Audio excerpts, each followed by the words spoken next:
वालेकुम व्यूअर, मैं हूं रियाज अहमद मलिक और आप देख रहे हैं साहर न्यूज़। आज हाजिर हूं मैं एक नई स्टोरी लेकर।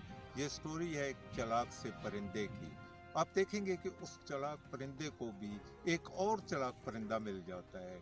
कुछ उनके बारे में बताएंगे, कुछ इस चालाक परिंदे की नस्लें किस्में ये बताएंगे और इसके अलावा ये भी बताएंगे कि इस्लाम में इसकी कोई अहमियत है या नहीं।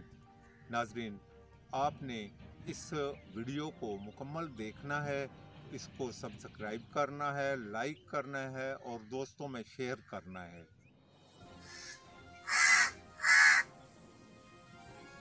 जी, हम आज बात करेंगे कौवे के बारे में। कौवा इंतहाई चालाक और ज़हीन परिंदा है। इसके साथ बहुत सी बातें मंसूब हैं। कौवे ने हज़रत इंसान को दफन करने का गुर भी सिखाया था। पुराने ज़माने में कौवे के साथ और भी बहुत सारी बातें मंसूब थीं। हमारी बड़ी औरतें, बड़े बुजुर्ग ये कहा करते थे कि किसी की मुंडेर पर कौवा बोले तो उसके घर में खत आता है, और वाकई खत आ जाता था। अगर दो कौवे बोलें तो इस घर में खुशी आती है। वाकई उस घर में खुशी भी आ जाती थी। अगर दो कौवे किसी घर की मुंडेर पर लड़ पड़े तो कहा जाता था कि उसे बुरी खबर मिलने वाली है, और वाकई इसी तरह होता था।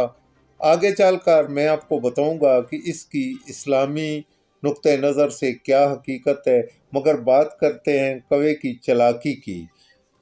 कौवे के चालाकी के साथ एक और परिंदा भी उसकी ज़िंदगी में आ जाता है जो उससे ज़्यादा ज़हीन होता है। उसे कहते हैं कोयल।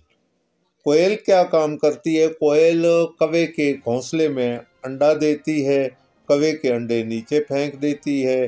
हालांकि कौवा बहुत ऊंची जगह और घने दरख्तों में अपना घोंसला बनाता है, लेकिन जब वो बच्चे निकालता है और उसके बच्चे निकल आते हैं, जब बड़े होते हैं, तो कोयल उसे ले उड़ती है।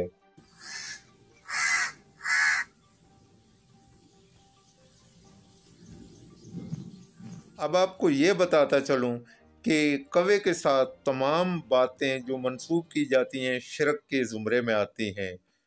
किसी मुडेर पर कौवा बोलता है तो चूंकि उसका उनको यकीन होता था कि ऐसा होगा और ऐसा ही होता है।